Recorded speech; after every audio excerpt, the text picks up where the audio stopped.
And welcome. I'm Diane Dubois. I'm one of the organizers here at the Center for Biological Diversity.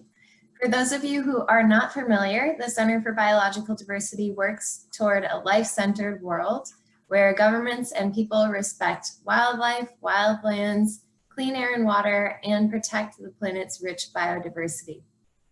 So thank you all for joining the call today. We're excited to have 3 of our staff experts joining the call today to talk about the urgent threats that orcas are facing and how you can help to protect them. So I want to start out by introducing Kathryn Kilduff and Julie Simmons. Kathryn, would you like to introduce yourself? Hi everyone, I'm Kathryn Kilduff. I'm a staff attorney for the center, and I'm thrilled that you joined us today. And hi everyone, I'm Julie Simmons, and I work with Kathryn on several different orca initiatives addressing fishing, protective regulations, critical habitat, and other issues. And we're very happy to be here with you today. Awesome, thank you. So on this call, we're going to talk about what's going on with orcas and why they need our help. We'll review the measures currently in place to protect orcas from boat traffic and vessel noise and what more could be done. And we'll walk you through how you can take action by writing a comment to the National Marine Fisheries Service. And at the end of the call, we will have plenty of time for questions. So this call should take like 45 minutes to an hour, depending on how many questions we get. So we're going to dive in 1 minute, but first I just want to go over a few quick tips on tech for those of you who are new to this Zoom program. So there's a chat box that you can access at the bottom of your screen. I think a few people have already found it, but this is a great place to say hi to each other, comment, and chat as we go.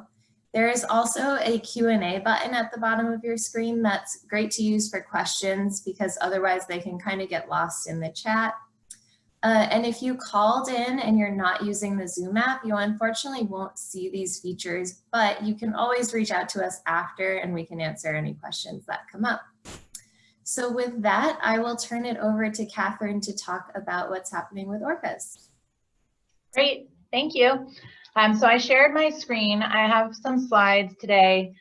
I'm a little worried there might be too many slides, but I also really like visuals. So we'll try to get through these, and we can always go back in the question and answer session if you want more detail on them. I'm Kathryn Kilduff. As I just said, we're holding this webinar because the federal government has 2 open public comment periods right now.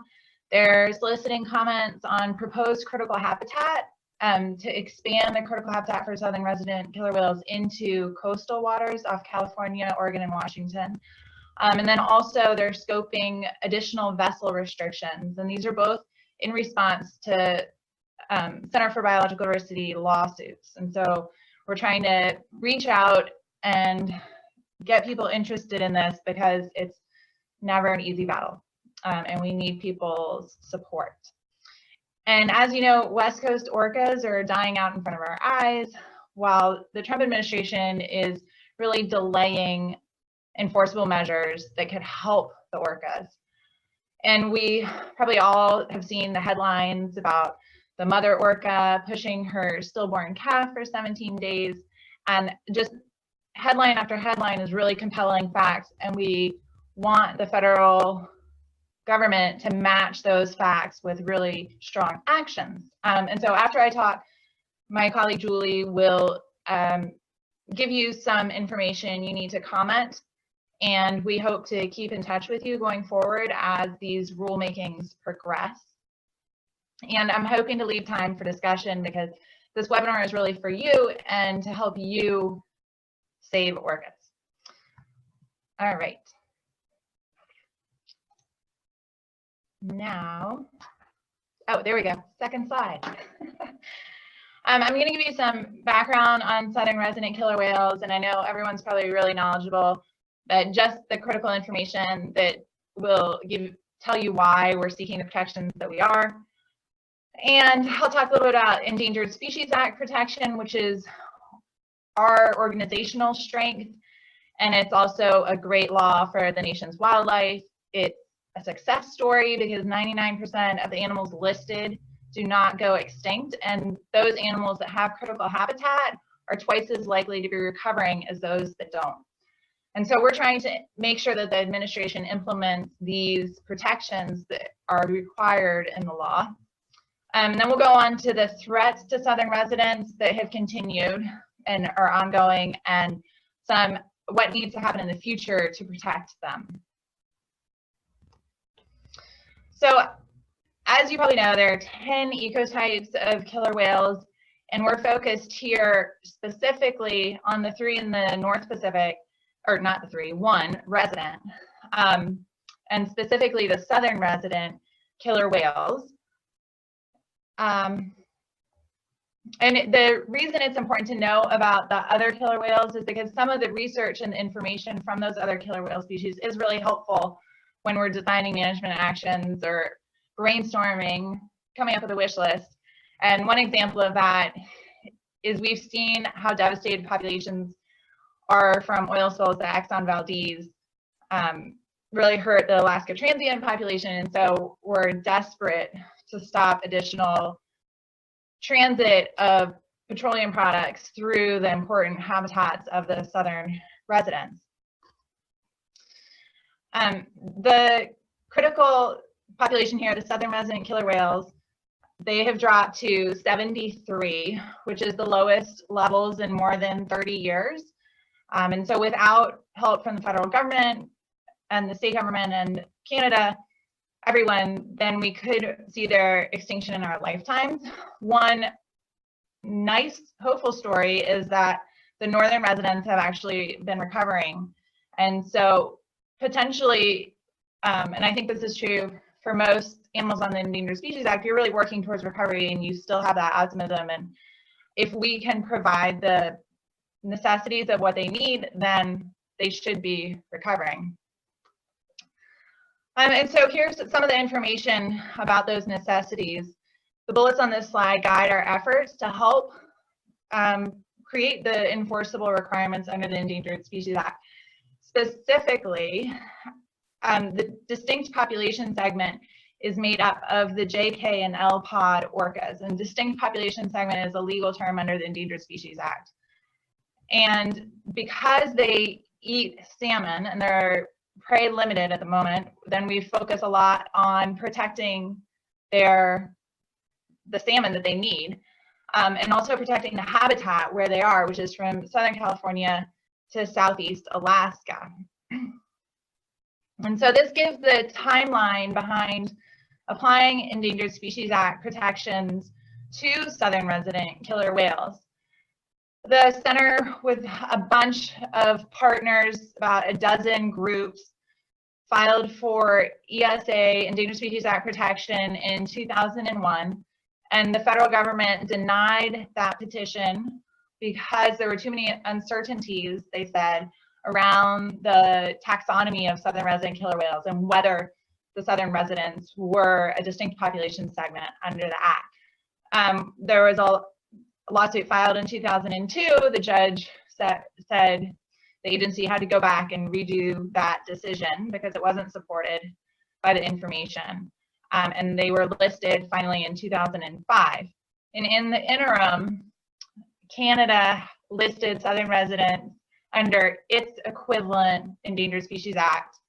And also the federal government, the US federal government, listed southern residents as a depleted population under the Marine Mammal Protection Act.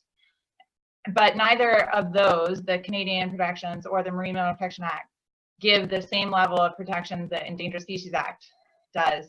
And so it's really good that they finally got on the list in 2005. In 2006, the agency designated critical habitat. And even though the Endangered Species Act, at its most basic, lists animals, it really does have a broader view, almost ecosystem level, because every component that's essential to the conservation of the animal is protected as critical habitat. And so in this case, they drew a line around the inland waters of Washington state and protected the US portions of the Salish Sea as the core habitat of southern residents. And then I'll talk about the next steps, 2014 through 2019 in more detail going forward. But in 2014, we filed a petition to expand that critical habitat to the ocean waters outside. And so you can see here what the 2006 inland waters designation looked like. And the core summer area that was protected. And this has been really helpful because what happens is once the National Marine Fisheries Service identifies the critical habitat, so they actually publish a map in the Federal Register, they solicit public comment on it. Once they do that, any federal agency that's doing an activity funded or permitted or actually in that area that could affect critical habitat has to consult with the Fisheries Service, who has the experts on southern resident killer whales. And so one example is there are Navy training activities. And with critical habitat designated in 2006, the actual areas where the training occurred were excluded from the critical habitat. But some of that training had impacts outside. Specifically, they were training with explosives. The explosives blow up, they could kill salmon. And because the critical habitat was designated, the agency said, look, this activity does have an impact on critical habitat and salmon that are essential for the conservation of orcas. And while they said the number of salmon that the Navy will kill is insignificant, the mitigation will make up for that, and they required habitat mitigation. They required the Navy to do habitat mitigation to enhance juvenile salmonid areas as a way to mitigate the impacts to critical habitat. So that's just one example of how critical habitat works and how it's been helpful already in these inland areas. But when they did this designation, they knew that it wasn't complete. Like the orcas aren't always in those inland waters. And they said, we did not designate coastal or offshore areas that we recognize they're important for the southern resident killer whales. And we anticipate additional information on coastal habitat use from research projects in the coming years. And so this map was actually published by the agency in 2018. And for, I think probably many of you on the call are aware that the research that they did involved at one point attaching tags to the southern resident killer whales. And in one instance, that point became infected on the southern resident killer whale and led to the death. So it was not all positive that this research was happening, but the really big benefit of this research going on is now the federal agency has designated some of these coastal areas, and you can see even in the spring and the summer, while they're in inland areas, they also spend a lot of time on the coast, and that's even to a greater extent in the fall and the winter, as you can see in this slide. And this is a little funny perspective because if you look closely at those gray lines, you can see the borders of the states, and that the circle actually goes all the way down to California in both of these pictures. And oops, wrong way. In this spring and summer, you can see it's much more condensed around the Oregon and Washington coasts. Okay, so we, realizing that when they designated the inland habitat, they knew that there was coastal habitat that was important. They promised to do research and then propose critical habitat. But in 2014, the National Marine Fisheries Service scientists were posting that information online, but not coming up with proposals to actually do the expansion. And so we took the scientists' information, formed it into a petition, sent it to the agency, and they received it. And in 2015, they said, yes, this action's warranted, and solicited public comment. In 2018, we still did not have a proposed rule to expand the habitat. And so we filed suit, which led to this picture that you see here. The figure shows what the critical habitat that they are proposing. And you can see that it covers from Southern California, or not quite Southern California, mid-California, up to the Washington border. You can also see that there's a large Department of Defense training range that's excluded in some of their prime habitat off Washington. And it's hard to read the legend, but there's more detail on the federal government website, and we're going to ask everyone to comment on that before the deadline, which is this Wednesday.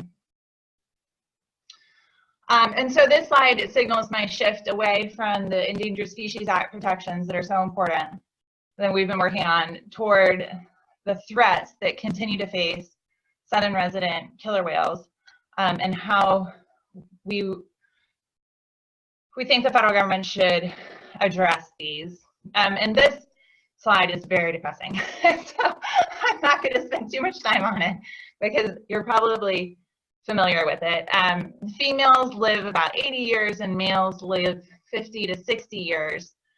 And this longevity is important. There was a scientific paper that made the headlines last week talking about the importance of grandmothers in this population. Specifically, if there are menopausal grandmothers, the young are more likely to survive. And the paper was making the case that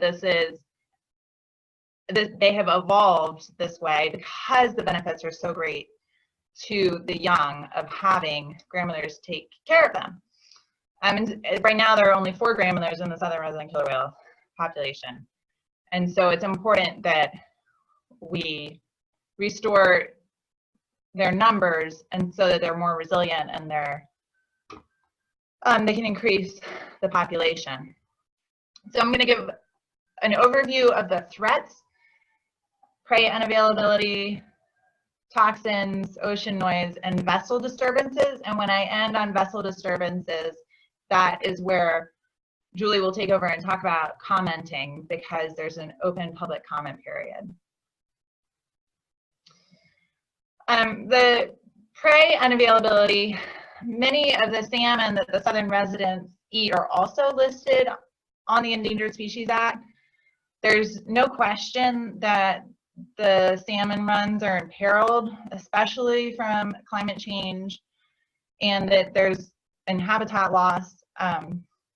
There are urgent actions that should take place to reverse this decline. One of the big actions that could reverse the decline is taking out the dams in the lower Snake River. Historically, Chinook salmon spawned in virtually all accessible and suitable habitat in the Snake River upstream from its confluence with the Columbia River, excuse me. And because of humans' water use and quest for energy, the suitable spawning habitat for the salmon is significantly reduced, both because of access, but also because of changing the way the water flows. Even prior to the hydroelectric development, many small tributary habitats were lost or damaged by construction and operation of irrigation dams and diversions. But there's a lot of effort from a wide variety of groups and stakeholders to reverse these trends and restore habitat and take down the dams. The evidence that shows how important Chinook salmon are to orcas is here. You can see along the top there are purple bars. Those represent the number of deaths. And you can see along the right axis goes from 0 to -4 to -8. And the bottom multicolored waves, that's Chinook salmon abundance. And so you can see where the waves are higher Chinook abundance, there are fewer southern resident killer whale deaths. Where it dips down, there's a little bit of a lag, but where the salmon decreases in number, then you see higher southern resident killer whale deaths. One of the unfortunate facts about a diminishing population is now that the population is so small, there are other population dynamics controlling the deaths of the southern resident killer whales. It could be inbreeding, it could be the lack of those grandmothers to increase the survival of the young. And so this correlation that was very evident during this time period, which is from 1976 to 2016, is becoming less clear. And the reason that that's not good for conservation is because it widens the focus on all sorts of different threats, even though we know clearly that prey availability is important to the survival of southern residents. The government, I was mentioning before that once there's critical habitat designated, there's a consultation process required, but the government has to consult on impacts to individual southern residents also. And it's important in this case, in the case of salmon availability, because the government has to consider the effects of fishing on salmon populations under the Endangered Species Act. The Fisheries Service authorizes and approves harvest affecting Columbia River Chinook salmon, Puget Sound Chinook salmon, and internationally managed salmon stocks through the Pacific Salmon Treaty. And so it's important that they take this new science about how prey limited orcas are and apply that when they're setting the limits or negotiating salmon harvest treaties. The toxic contaminants are a very serious threat to orcas.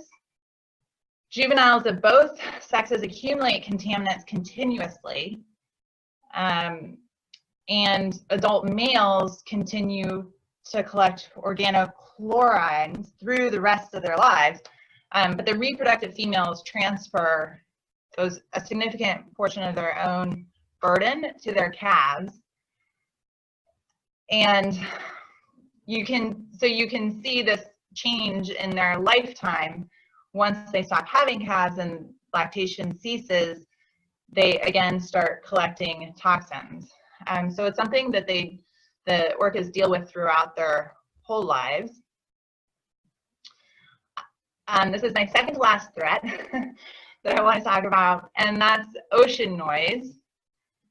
Because the orcas use their echolocation to find the salmon and hunt the salmon, they also communicate with each other. It's really important that they can have an ocean that's not inundated with sound. And because of increases in shipping and because of climate change, as the ocean acidifies, it becomes noisier. This is a growing problem. And so it's important that the federal government acknowledge that and start addressing it so that we can take a baseline level and reduce the levels of sound in a way that's meaningful to orcas. Now I'm on to vessel disturbances. And vessel disturbance of orcas while they are feeding can cause them to lose opportunities to eat or expend more calories for that food. The figure on the right shows the percentage of incidents observed by vessel type. And you can see the light blue is recreational vessels, the orange is commercial vessels, purple is kayaking, yellow is fishing, and light green are other vessels. Because of some of this research, the federal government established regulations in 2011 to prohibit vessels from approaching orcas within 200 yards and from parking in the path of the whales within 400 yards. NMFS, the National Marine Fisheries Service, has partnered with Washington State to enforce these regulations and provided grants under the Endangered Species Act to increase the state's involvement. And then in 2017, the federal government evaluated the effectiveness of these regulations. They found that the total received noise level, or what the orcas are hearing, didn't decrease after these regulations went into place, but there were other biological benefits. And they looked at the impact to the whale watching industry. And they found that the whale watching industry has continued to grow since these regulations have been put into place. And so the conclusion was that the federal government thought that there could be additional restrictions that provided a greater biological benefit to the orcas, but didn't necessarily harm the commercial whale watch industry. And so that led to this comment period scoping additional vessel restrictions that we're asking you all to comment on. And the National Marine Fisheries Service, when they did the study evaluating the effectiveness, they said, Sound Watch reports high numbers of incidents when vessels are not following the guidelines to avoid harassment, which makes sense. And the violations of the ESA and MMPA regulations, take prohibitions, are routinely reported to the federal government's Office of Law Enforcement. However, the violations are difficult to enforce. And there's also information that shows that when the state enforcement vessels are there, compliance is higher, but when they're not there, the compliance goes down significantly.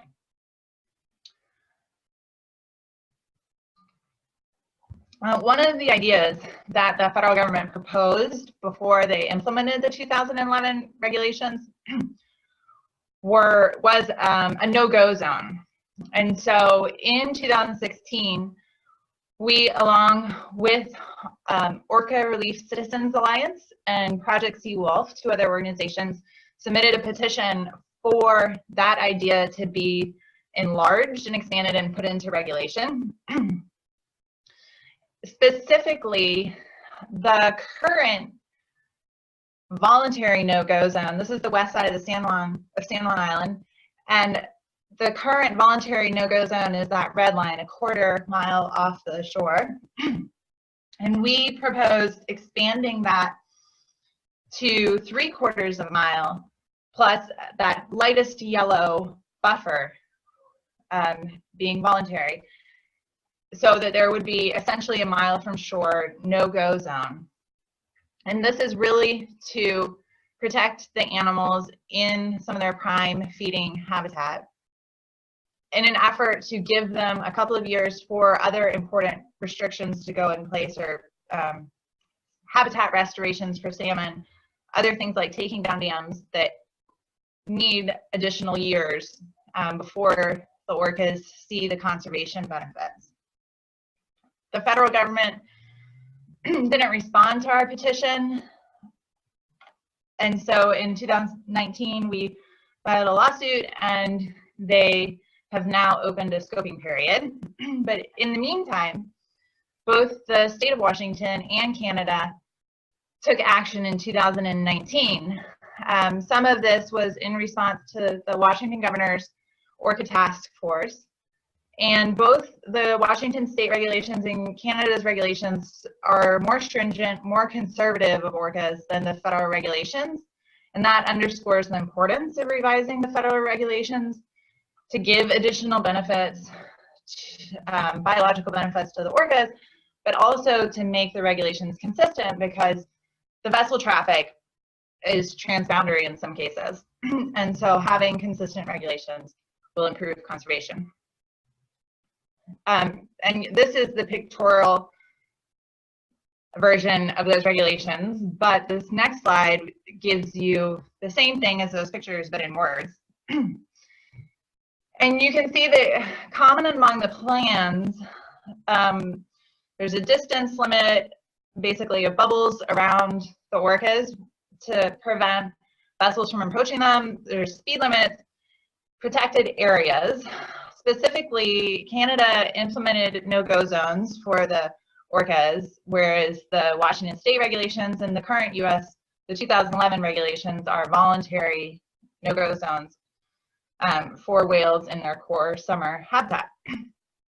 Oh, and then also notice at the top the highlighted section about whether it protects all killer whales, meaning even the ones that aren't on the Endangered Species Act list, versus just 7 resident killer whales. And so now this is where I'm going to turn it over to Julie in a moment. We are advocating that the government analyze in their rulemaking a mandatory no-go zone that protects orcas in their core feeding summer habitat. They definitely should change the federal regulations. The petition that we wrote was based on a 2009 paper. Excuse me. And we think that there's new information that's come out since then that we're hoping will be submitted during this public comment period. But we think that the idea of a mandatory no-go zone, even if it's not exactly in that area on the west side of San Juan Island, should be analyzed as an alternative. And these are the questions that the government has asked the public to answer.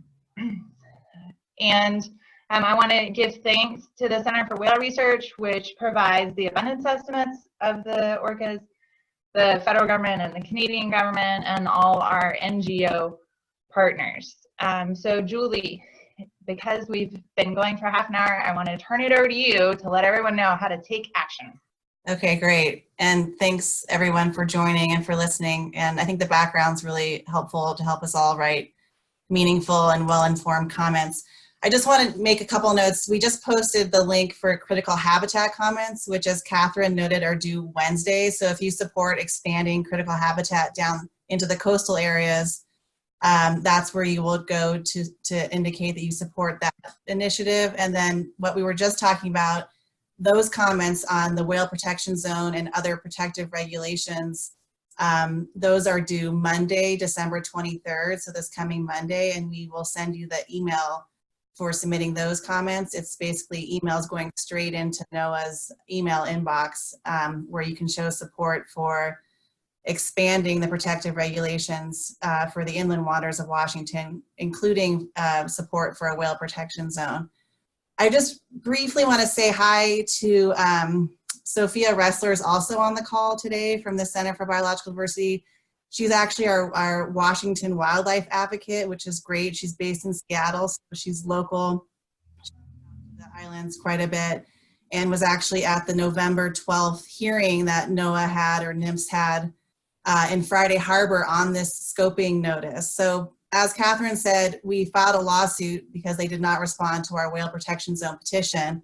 And they responded to our petition by denying it this fall and instead opening up this scoping process, which is basically the very first step that they would take before they issue regulations. So this is the chance for the public to say, we need this, we need more protective regulations. It's a very high level ask for information. They want to know if people support the idea. They want to know your big concerns. They want to just kind of test the waters for whether there's public support for this. And something that I think is really important to mention when it comes to whether or not the federal government will do something more for these orcas and inland waters is that last time they kind of went into half-step mode and did some half measures that have not done what we wanted them to do, which is get this species or population on the road to recovery.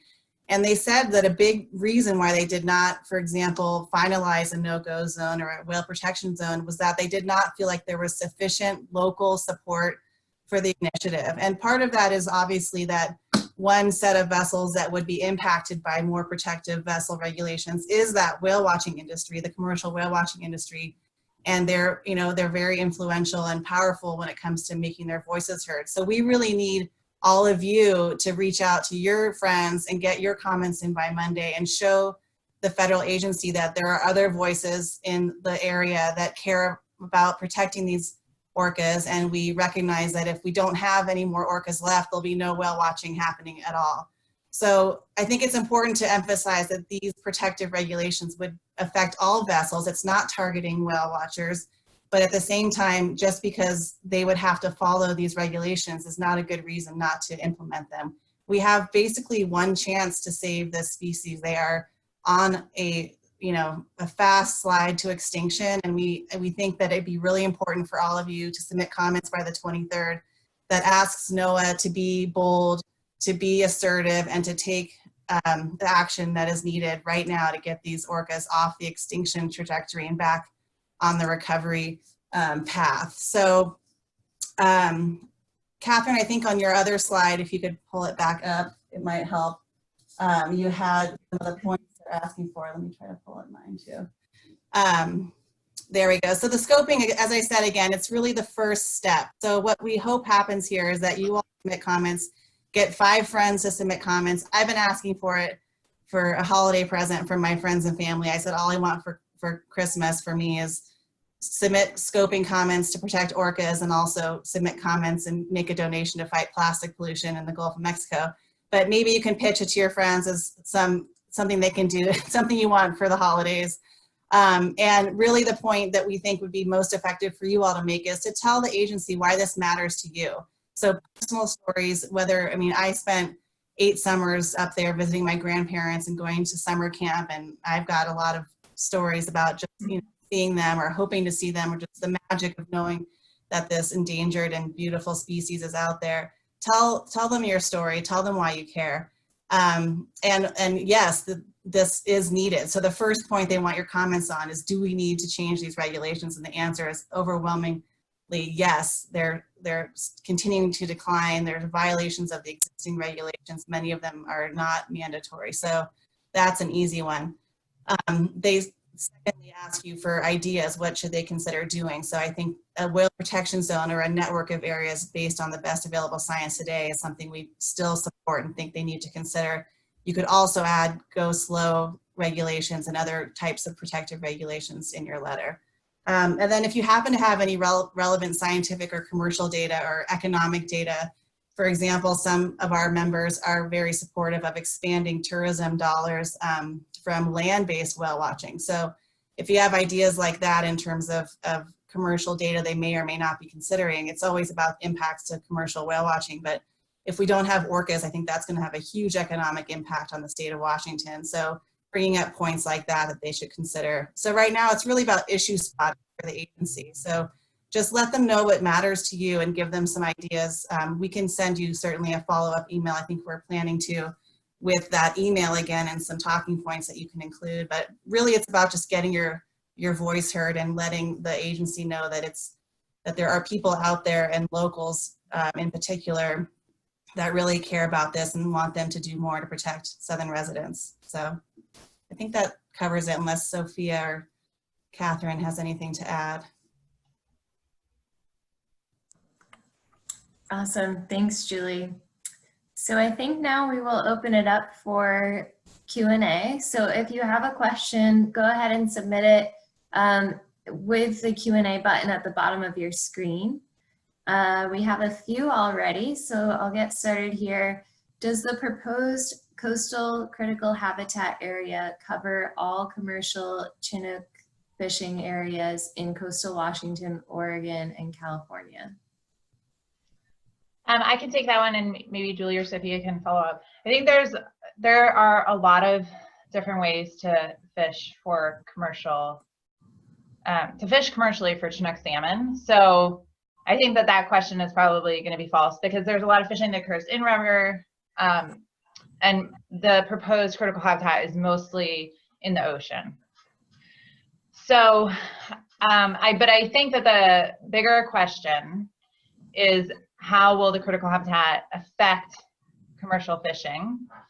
And there are already consultations. So I think I mentioned that consultation where an agency is taking an action that could adversely affect critical habitat is where they engage in a consultation. And this gets a little confusing because the National Marine Fisheries Service manages the fisheries, and the National Marine Fisheries Service, at least the federal fisheries, and the National Marine Fisheries Service conserves the orcas, but they have to consult with themselves And they have been doing that for many years over the impact of fishing to southern resident killer whales. And so the drawing the line on the map around the critical habitat that occurs in the ocean will have a marginal benefit in that it provides more information for that consultation.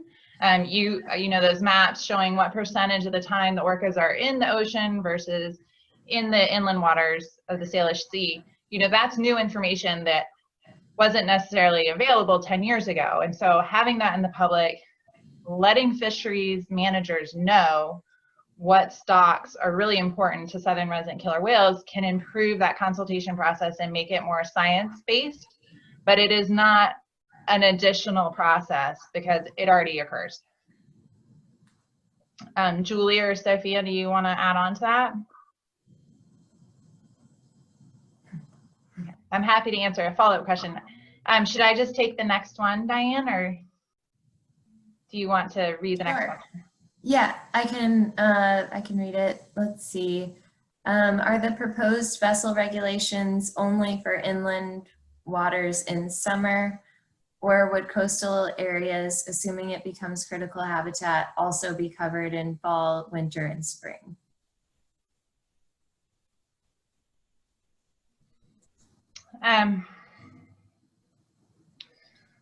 So the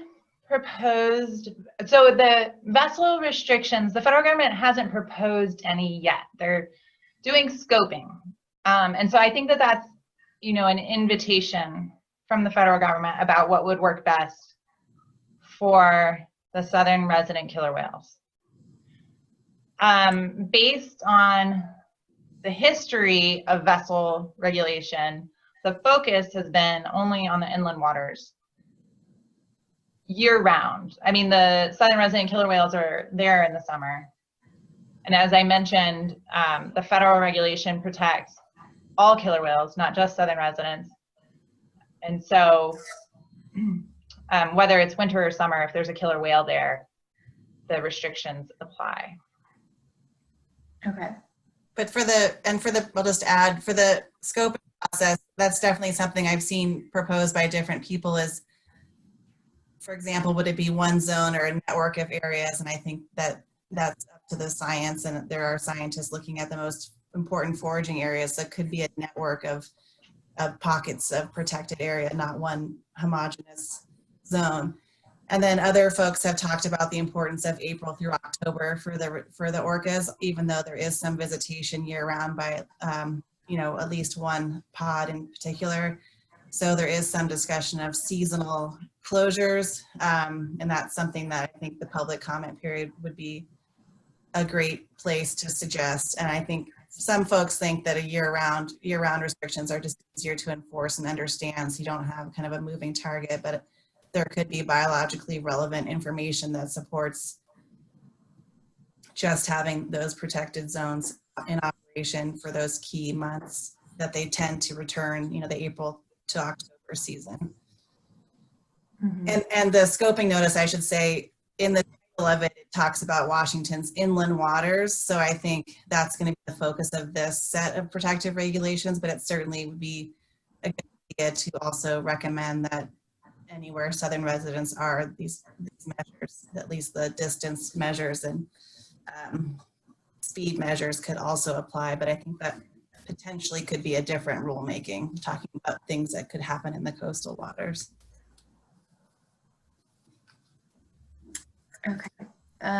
Fred is wondering, does the no-go zone include self-powered boats like kayaks? And I think this is a similar answer in that the agency is looking for information about what kind of regulation has the most biological benefit. The no-go zone that we proposed in our petition was not specific to vessel type. And so while there are definitely considerations that the agency should take into account, for example, tribal fishing rights is a big one, because of the variety of vessels that are in that area, we thought it best to make it a blanket no-go zone. But like we said, this isn't a proposed rule, it's a scoping notice. And so there's a lot of information that could be helpful to inform that kind of a decision by the agency. Cool, thanks. Kaylee is wondering, what are you doing to collaborate with and follow leadership from Native activists who are working to save the whales?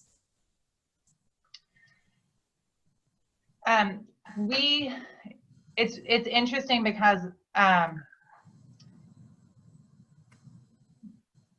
the Native activists are very active on orca conservation and salmon conservation. And so a lot of what we were doing is, trying to contribute to their efforts in terms of bringing people out to their events, but also the Endangered Species Act process, it requires consultation. And so when you see the proposed critical habitat rule, their input is listed in the Federal Register notice. Julie or Sophia, do you have additional information?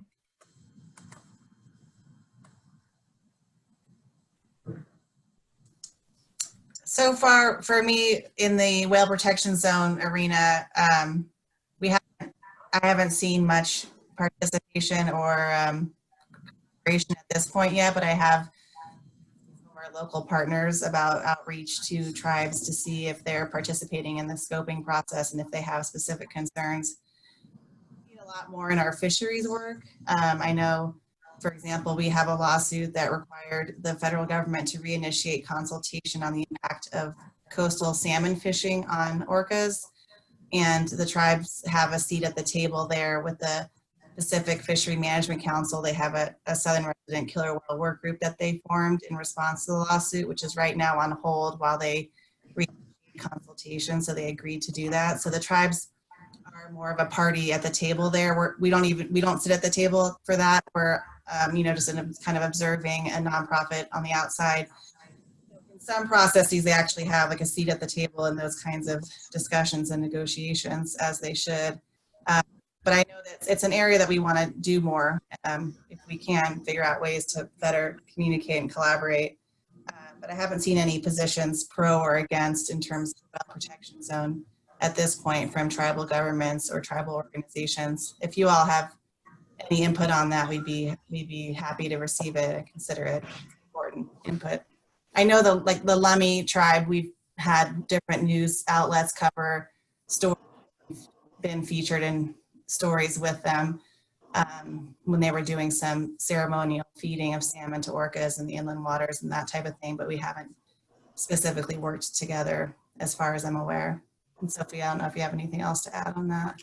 Oh, I was just going to say, and I think Kathryn kind of already touched on this, that, tribal engagement and their rights to these waters is something that we're very aware of when we're writing these petitions and bringing these cases.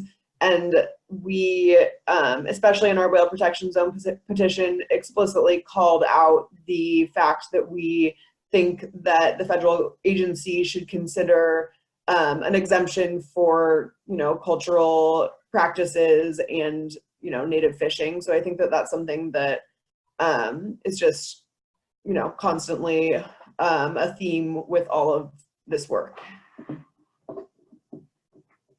Thank you. And then a few folks were wondering, are there any studies showing the benefits of a protection zone? And if so, where can they find that sort of information? Yes, so Ash et al. 2009 was the basis of our petition, and I can send you, or Julie, could you provide the link to that by any chance on the chat, please? Yeah, I do. I have it. I'll post it shortly. Okay, thank you. And then I see some questions about what about taking out the dam. Can I address that, Diane? Yeah, definitely. We are hoping that all of you that are on this call now will stick with us, and when the federal government is soliciting comments on taking out dams, which is going to happen in February or March of this year, that you all will chime in, because that is another issue that requires a lot of grassroots support and demand that the dams come out. And so please put it on your calendar now that you should be looking for that in February or March. We are also excited to be trying to organize around showing of Dam to Extinction, which is a documentary about the dams, and trying especially to get decision makers to see that film and discuss the issue. Awesome. Thanks, Kathryn. I think those are all the questions I've seen. I don't know, has anyone seen other ones in the chat? I'm pretty sure we answered everything. If we didn't get to your question, or if you think of something after, you can email us at mobilize@biologicaldiversity.org, and I will make sure that gets to the right person for you to get an answer. And we'll also be sending out an email tomorrow with a recording of the call. So if you wanted to go back and look through things before you submit your comment, you can do that too. Oh, someone said, what is the email again? It is mobilize@biologicaldiversity.org. So thank you all again so much for being on today. Kathryn, Julie, Sophia, do any of you have any last words you want to share? Diane, I just saw another question. Somebody asked what the documentary that Kathryn just mentioned was, and just to repeat that, it's called Damned to Extinction. Awesome. And I just shared the ASH link. It's a big long link. It should work. If it doesn't work for anyone, you can email us. One more note on that. I know that the author of that paper is continuing to do research, and if there was a whale protection zone enacted, a big piece of that would be evaluating its effectiveness. And I've heard, at the task force at the state level, and other scientists have said, let's at least do this for 5 years and give them a chance to take a break, have a breather, and evaluate its effectiveness. So I think that adaptive management approach is something that would be in place if it was adopted. And we're just so happy to have you all on this call and appreciate your support. And we really think if each of you gets 5 people to submit a comment letter by Monday on the whale protection zone or other protective regulations, it's going to make a huge difference. So please do that. And we're here to answer any questions you have. Feel free to email us directly. All right. Thank you all so much. Everyone. Bye-bye. Bye. Thanks, everybody.